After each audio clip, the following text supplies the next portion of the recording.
नमस्कार साथियों, कैसे हैं आप लोग। आशा और उम्मीद है स्वस्थ होंगे, मस्त होंगे, जहां भी होंगे ज़बरदस्त तरीके से आप अपनी तैयारी कर रहे होंगे। देखिए दोस्तों, ये हमारा पहला क्वेश्चन है। इसमें कहा है ब्राह्मण पत्रिका के संपादक कौन थे। ऑप्शन दिया गया है प्रताप नारायण मिश्र, बालकृष्ण भट्ट, भारतेंदु हरिश्चंद्र और अज्ञेय। तो इसका जो सही जवाब है वो है आपका प्रताप नारायण मिश्र। इसे हम कैसे याद रख सकते हैं। यहाँ पर दिया गया है ब्राह्मण, है ना, और इन 4 ऑप्शनों में आप देखिए ब्राह्मण कौन है। तो यहाँ पर मिस्र से पता चल रहा है ये भी ब्राह्मण है। तो ब्राह्मण पत्रिका के संपादक कौन हो जाएंगे, ब्राह्मण यानी प्रताप नारायण मिश्र हो जाएंगे। तो इसी तरह से मैंने अपने दिमाग में कुछ समय तक याद रखा, उसके बाद अपने आप सारी चीज़ें याद हो गई, आपको भी याद हो जाएंगी। अब बढ़ते हैं अपने अगले क्वेश्चन पर। कह रहा है निम्न में से किस पत्रिका का संबंध इलाहाबाद से है। यानी उस पत्रिका का नाम बताना है जो इलाहाबाद से प्रकाशित होती थी। तो ये जो समन्वय है ये तो आपका कलकत्ता से प्रकाशित होती थी, है ना, कलकत्ता से प्रकाशित होती थी। और इसको प्रकाशित करवाने वाले सूर्यकांत त्रिपाठी निराला जी थे। जो माधुरी पत्रिका है ये लखनऊ से प्रकाशित होती थी, है ना, लखनऊ से प्रकाशित होती थी। हिंदी प्रदीप पत्रिका है, हिंदी प्रदीप पत्रिका जो है ये आपका इलाहाबाद से ये प्रकाशित होती थी, इलाहाबाद से प्रकाशित होती थी।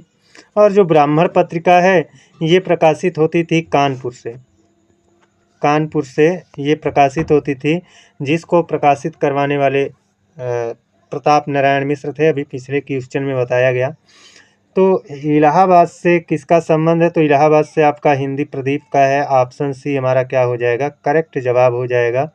और आप लोग कमेंट करके बताइएगा कि हिंदी प्रदीप पत्रिका का संपादन कौन किया करते थे, कमेंट करके आप लोगों को बताना है। ये अगला कहा है हंस पत्रिका के संस्थापक एवं संपादक थे। हंस पत्रिका के संस्थापक का नाम और संपादक का नाम पूछ रहा है। मुंशी प्रेमचंद, धर्मवीर भारती, विष्णु प्रभाकर, अज्ञेय, इन चारों में से कौन है। तो देखिए ये आपका है मुंशी प्रेमचंद। इसका सही जवाब क्या है, मुंशी प्रेमचंद।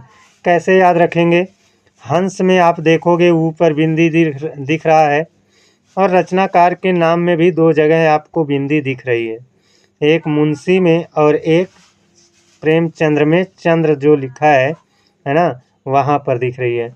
तो हंस में भी बिंदी है और मुंशी प्रेमचंद्र में भी बिंदी है। इस तरह से थोड़ा सा कोडिंग करके हम इसको याद कर सकते हैं। 2-1 बार ध्यान देंगे, अपने आप सारी चीज़ें याद हो जाएंगी। तो ऑप्शन ए इसका करेक्ट जवाब है। अब बढ़ते हैं अपने अगले क्वेश्चन पर। कह रहा है आवारा मसीहा के रचनाकार कौन है। आवारा मसीहा, आवारा मसीहा के रचनाकार कौन है। हरिवंश राय बच्चन जी हैं, भगवती चरण वर्मा जी हैं, विष्णु प्रभाकर हैं, सुमित्रा नंदन पंत हैं, कौन होगा।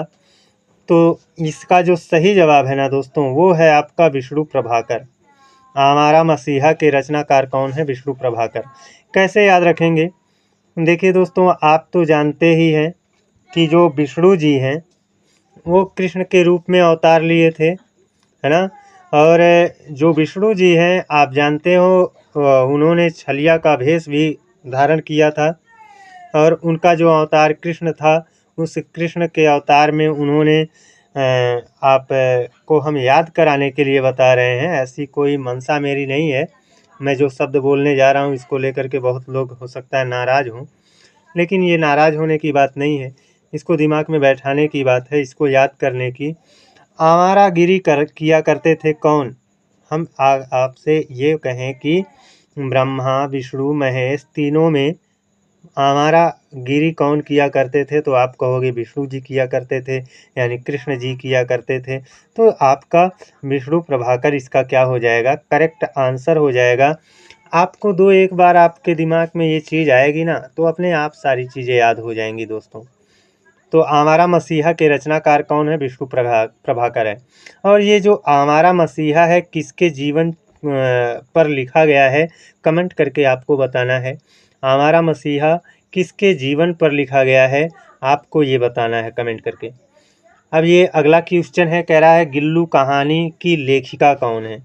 गिल्लू कहानी बहुत ही ज़बरदस्त क्वेश्चन है। कई बार परीक्षा में आपके पूछा गया है क्वेश्चन ये। गिल्लू कहानी की लेखिका का नाम मन्नू भंडारी है, महादेवी वर्मा है, शिवानी है और मधु कांकरिया है। कौन है? तो जो गिल्लू है, गिल्लू कहानी है, इस कहानी की लेखिका है महादेवी वर्मा। महादेवी वर्मा इसका क्या हो जाएगा दोस्तों? करेक्ट जवाब हो जाएगा। ऑप्शन बी करेक्ट जवाब होगा। अब बढ़ते हैं अपने अगले क्वेश्चन पर। ये अगला क्वेश्चन है और इसमें कहा है नई कहानी के पथ प्रदर्शक रहे हैं। यानी जो नई कहानी है उसको पथ प्रदर्शक कौन रहे हैं? यशपाल जी रहे हैं, कमलेश्वर रहे हैं, शिवानी रही हैं, हजारी प्रसाद द्विवेदी रहे हैं। कौन रहे हैं? तो याद रखना, बहुत ही ज़बरदस्त क्वेश्चन है, महत्वपूर्ण क्वेश्चन है। एग्जाम में कई बार पूछा जाता है ना, और पूछा गया है। नई कहानी के पथ प्रदर्शक कौन थे? कमलेश्वर थे। नई कहानी के पथ प्रदर्शक कौन थे? कमलेश्वर थे। याद रखना, ऑप्शन बी इसका क्या होगा? करेक्ट जवाब होगा। इसमें कहा गया है जनता और श्रम के गीत गाने वाले कवि कौन थे? जनता और श्रम के गीत गाने वाले कवि का नाम पूछा है। इसका मतलब है जनता की आवाज़ को उठाने वाले, उनके मनोभाव को उठाने वाले, है ना, और श्रमिक वर्ग के जो लोग हैं उनके मनोभावों को, उनके विचारों को उठाने वाले कवि का नाम पूछा है। गिरजा कुमार माथुर जी हैं, नागार्जुन हैं और रामधारी सिंह दिनकर हैं, सच्चिदानंद हीरानंद वात्स्यायन अज्ञेय हैं। कौन है? तो इनमें से जो आपका सही जवाब है दोस्तों, वो है आपका नागार्जुन। नागार्जुन जी जो हैं, ये जनता और श्रम के गीत गाने वाले कवि कहे जाते हैं। तो ये आपका ये जो जनता और श्रम के गीत गाने वाले कवि है ना, ये भी आपका महत्वपूर्ण प्रश्न होता है। तो अगर आपको नहीं मालूम है तो आप इसको अपने एक नोटबुक में पेन डाउन ज़रूर कर लीजिएगा और रिवाइज एक बार दो बार करेंगे तो निश्चित तौर पर ये हमेशा के लिए याद हो जाएगा। तो आज के लिए दोस्तों बस इतना ही। कल फिर मिलेंगे एक छोटी सी वीडियो में। तब तक के लिए जय हिंद, वंदे मातरम।